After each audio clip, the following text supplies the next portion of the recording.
What is going on, guys? Jack here, and welcome back to episode number 49 of The Climb. Today, we've had a youth intake, everyone. Perhaps the best youth intake in Luzenac history. That's a bold claim. I realise that. It has been absolutely immense, though. Shall we go to that first, or shall we go to the... I'm not gonna keep you waiting. Let's go to the under-18s. Let's take a peek at the next generation of Luzenac players. And well, if we just sort by recent progress, you can see here all the players who came through the most recent intake, many of whom I have signed to contracts, some of whom I have not. But what might stand out to you is there is 4 or 5 players here who are absolutely, well, exceptional, to be frank, and I think that is a testament, obviously, the upgrades we've had to our facilities over the years. We obviously have exceptional youth recruitment, okay youth facilities, I suppose, exceptional academy coaching, and kind of all that money that we've pumped in, I feel like has finally paid off. Of course, last year we didn't have much luck when it came to player development, whereas this year there's some very, very good players in this list. And well, there are 5 that I'll talk about today because I think they are the 5 most likely to possibly break into the first team. The first of which is Vincent Clement, who apparently is the worst of the bunch. Now, he's not got the craziest current ability, but he looks like a good little advance forward with very few weaknesses in his game. I will be honest, the 16 passing kind of sticks out like a sore thumb for a striker. But nevertheless, he looks very, very good. A little bit inconsistent, which is always a concern. Not particularly great in the air. I do wonder with his pretty good crossing and his already good passing, maybe he might be better suited to being, a player out in the wide area. He's that classic example of a player who looks like he could be really good and has the potential to be really good. But his current ability makes me question if he'll ever truly reach it. But you know what? We're going to try and get the most out of Vincent. Good personality as well, fairly ambitious. As I said, the worst of the bunch. Still blooming good, though. Anyway, the next player we have is Enzo Badelia. That is a name that is not going to roll off the tongue. I'm just going to call you Parfait. That is easier for everyone involved. 15 years old, French goalkeeper, immense potential. He's pretty tall for a 15-year-old. In fact, he's a giant for a 15-year-old. And he's got 14 vision. Yeah, this guy, he's the anti-mole, for those of you who have been watching the Monopoly live streams. Very good player. Good mentals as well, to be fair, for his age. I guess the first touch looks a bit weak, as does the throwing, and his one-on-ones, I think, are the big thing I need to get improving. But to be honest, as far as young goalkeepers go, he's pretty well-rounded. He's kind of set up for where I'd want him to be. You can see right now we've got him on goalkeeper sweeping as an additional focus. That is to help with those one-on-ones as well as his command of area. But no, all in all, he's looking very good. He's trained well recently in his first kind of month or so at the club. Let's praise him. And yeah, similarly, I guess, to Clement, he's one of those players who looks really good in terms of potential, but the current ability makes me wonder, will he actually reach it? Anyway, I'm going to leave Tangai to last because he's the one I'm most excited about. So the next player we have is Abdu, who is a centre-back, come right back. And I say come right back because, I'll be honest, I don't like his jumping reach as a centre-back.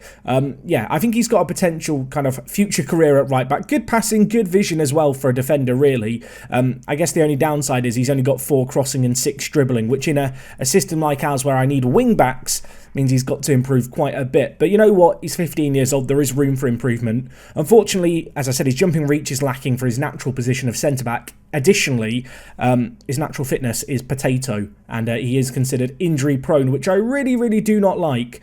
But you can see here, got good consistency, loads of room to improve. One of his big strengths being his work rate. Again, I think tailors him to being a fullback. If we just look at his training right now, I am training him as a complete wing-back with a focus on attacking movement, just to hopefully improve his off-the-ball, which I actually value slightly more than crossing and dribbling with a complete wing-back. But yeah, a perfect example, again, of one of those players that has a load of potential, could be exceptional, but I look at right now and go, you don't really suit anything. So fingers crossed, toes crossed, he's going to be good in a couple of years' time, but some way away from the first team and, even contention for the first team. The next player we have is Owolabi, who is another fullback, and this guy actually is a fullback. Unfortunately, he is inconsistent and has the decision-making of...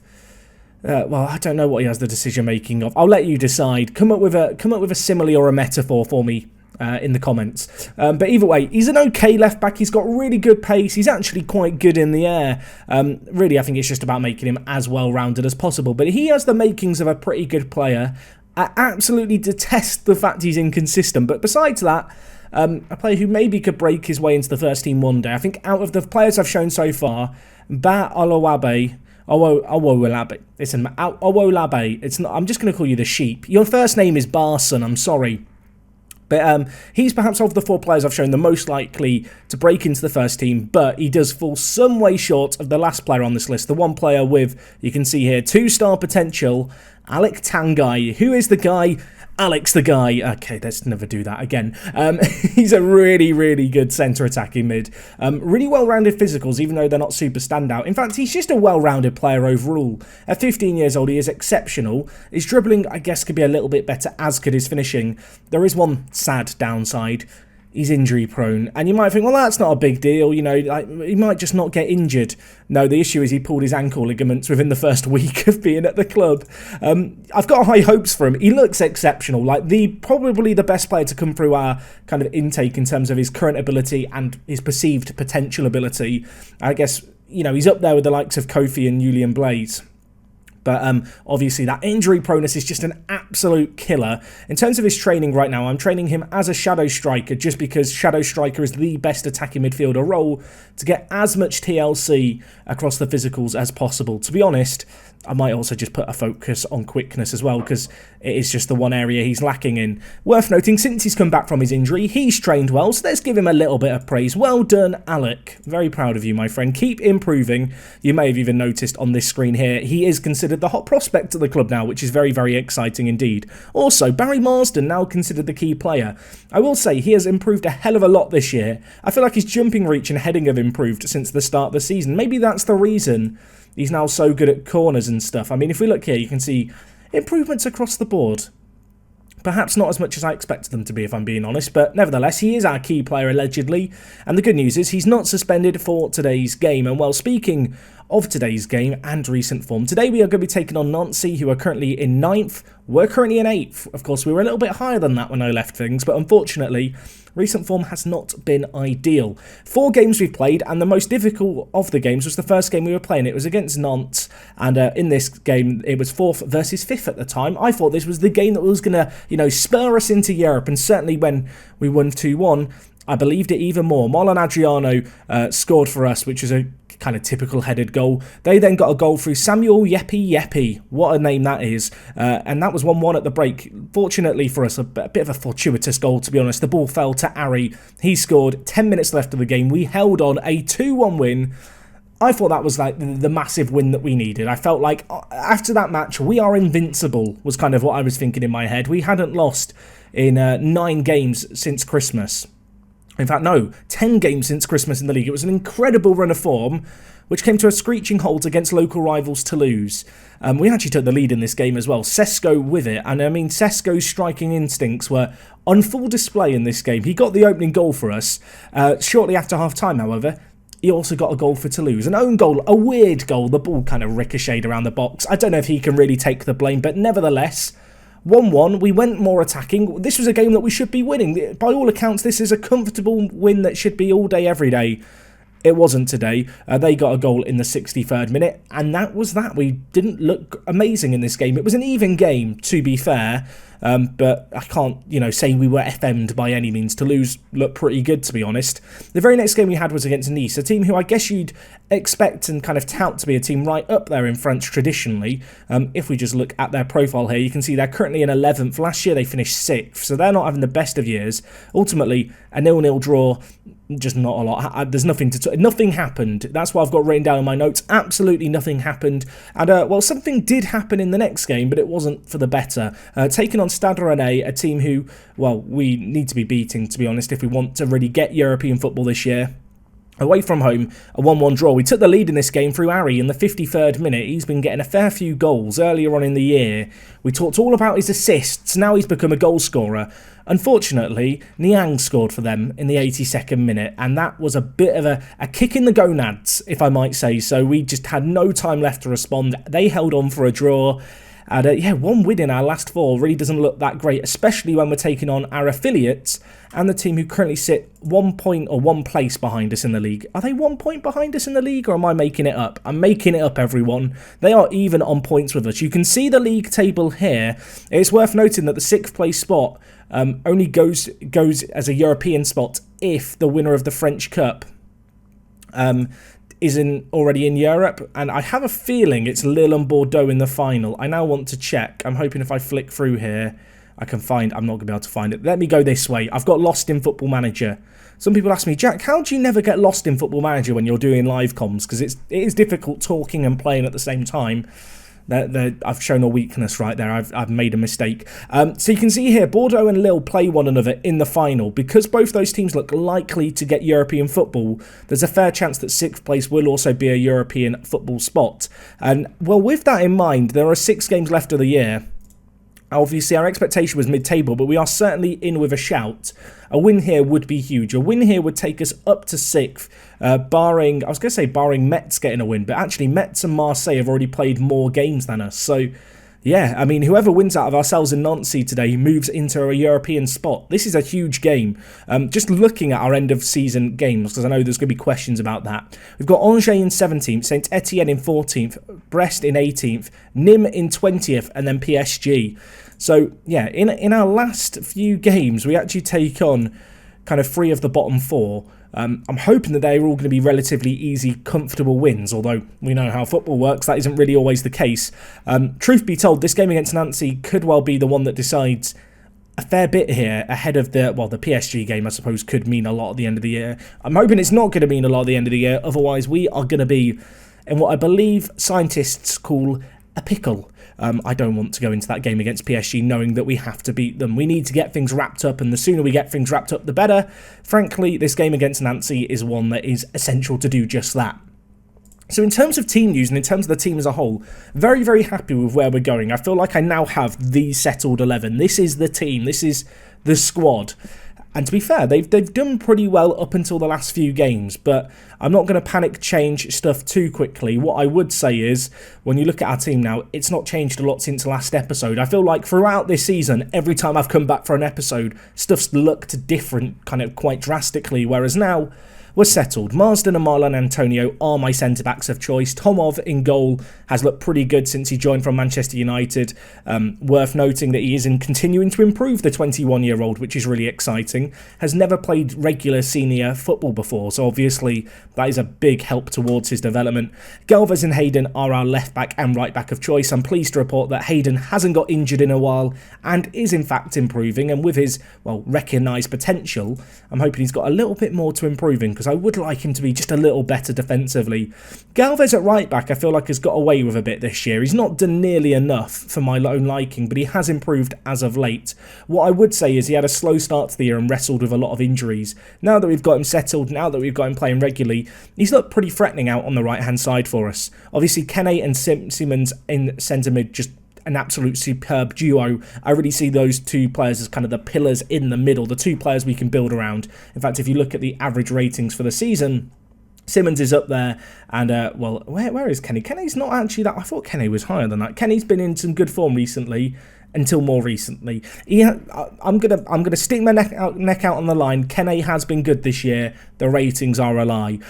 You can argue with me if you wish. Huskaric, out at left attacking mid, has recently picked up his first ever senior goal for Serbia. So, round of applause for Alexander. Very proud of you, my friend. He has been keeping Kofi out of the first team, although Kofi as an impact sub has looked venomous so far this year. 8 goals and 4 assists to his name. A 7.18 average rating in his last 5 games kind of implies just that.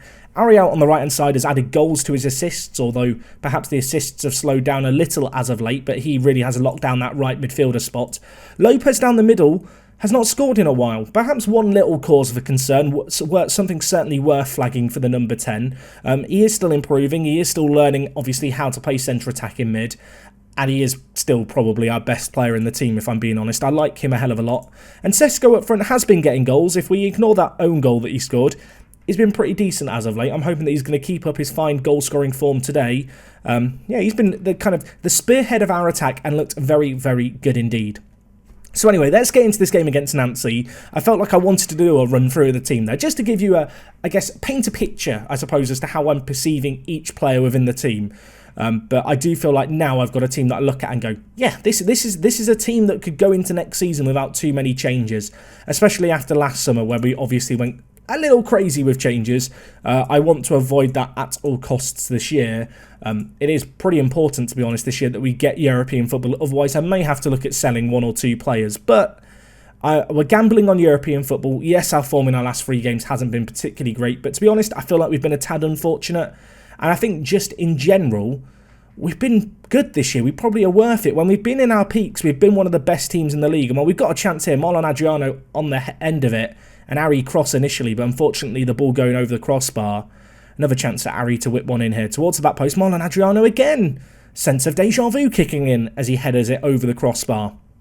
A few chances in our favour though. Ari, 3rd time's a charm. Where are you, Marlon? It's Marsden. Now he's heading. What are these highlights? It's like the game's stuck in a loop. Right, okay, it stopped. It's over. Now they've got one in the same area. Tomov tips it onto the crossbar, parried away and got away. What a save that was. Tomov tipping that shot onto the crossbar. We just about managed to get it clear, and Marsden should deal with that ball there, and does indeed. Can we deal with the second ball? We can't. Why am I questioning it? The answer is known, everyone. It's not been an action-packed first half in terms of clear-cut chances, but obviously we've seen a few set pieces here, and on the balance of play, you would have to say we've been the better team in this game. Up until recently, obviously, we've had a pretty good record against teams in and amongst us since Christmas. You know, beating the likes of Bordeaux, Lille, Nantes, Monaco. We've beaten a lot of the big boys. It's been these kind of games where we've either shone and won quite emphatically, or just kind of struggled to break them down. And right now, it might be the latter, as they have an effort. Tomov holds on to it.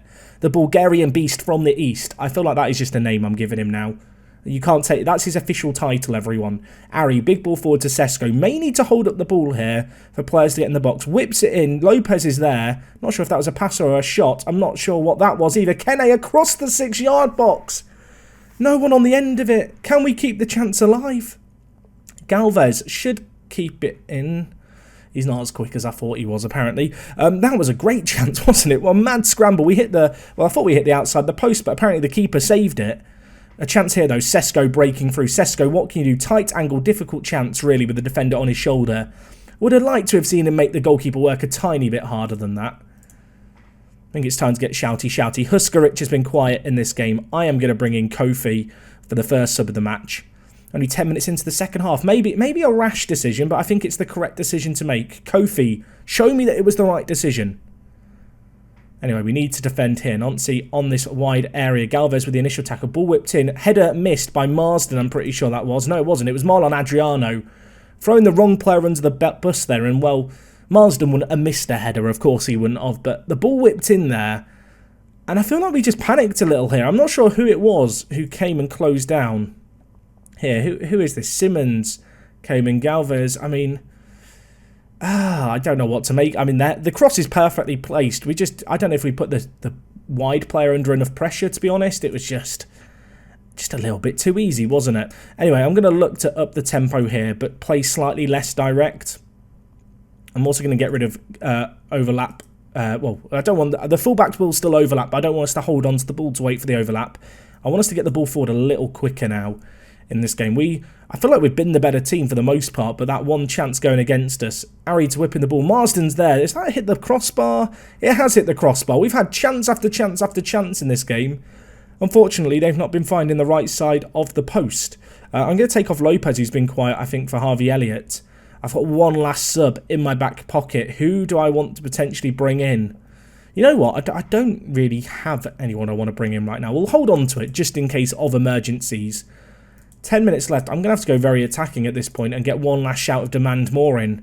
Usually when you go very attacking, the chances just dry up, it feels like. Although we have one here. Ari to whip it in. Can we find the target? Of course we can't. I can't believe how many times we've seen our centre-backs head over in one game here. Ari's been putting in the balls of quality. With a minute left, maybe there is one last chance in this game. Maybe one last sting in the tail. A draw here would be still pretty big. It would keep us in touching distance. The ball gifted to Kofi. Squares it to Harvey Elliott. It's hit the crossbar again. I don't know what's happening. How have we not scored in this game? How have we not scored? I mean, the highlight could keep going here. I want to believe there's a goal still. Ball thrown forward. Sesko under it. Pedro Jorge collects it. And that's probably going to be all she wrote with 20 seconds left. We've hit the woodwork twice. We've had a clear-cut chance. We've had loads of headers from set pieces go agonisingly over. Oh, what a awful result. Unless there's there's not a goal. Jack, don't give yourself hope. There is no goal. No one is coming to save you now. And it finishes 1-0 Nancy, and I don't really know what to tell you there, everyone. I don't know how we've not got a goal in that game. We look pretty good defensively. We didn't concede too many chances, but one momentary lapse in, I guess, concentration. One just missed header by Molon Adriano has cost us. And with that, we do drop down a little bit, which is concerning as Nancy enter the Europa League race. This is exactly what we talked about. I mean, looking at things here, we are still only 3 points behind them, and I do look at the fixtures we have remaining with hope. We need to win all these remaining games, and our recent form really doesn't paint a particularly pretty picture. I'm looking ahead to that PSG game thinking that could be a game that still has a hell of a lot on the line. I think episode 50, the end of season special, is going to be quite a big one here at Luzenac. We may even bundle up a few games together towards the end of the year once we know exactly where things are out. But regardless, it's going to be huge. We lose ground on the European race, which is a big kick in the gonads. Still so competitive. Between ourselves in 10th and Bordeaux in 5th, there is only 4 points separating the teams. It's still very much anyone's game, but you'd imagine now it's going to be pretty tough for us to fight our way back. But fight our way back we shall try, and hopefully you'll be back to see us try just that. A disappointing result. I am very annoyed and upset about it. I hope you have enjoyed today's episode. If you have, do drop a like on the video. It helps me out massively. I will catch you guys again next time. And that is all from me today. It is me, Jack, and I'll talk to you guys in a bit. I'm out.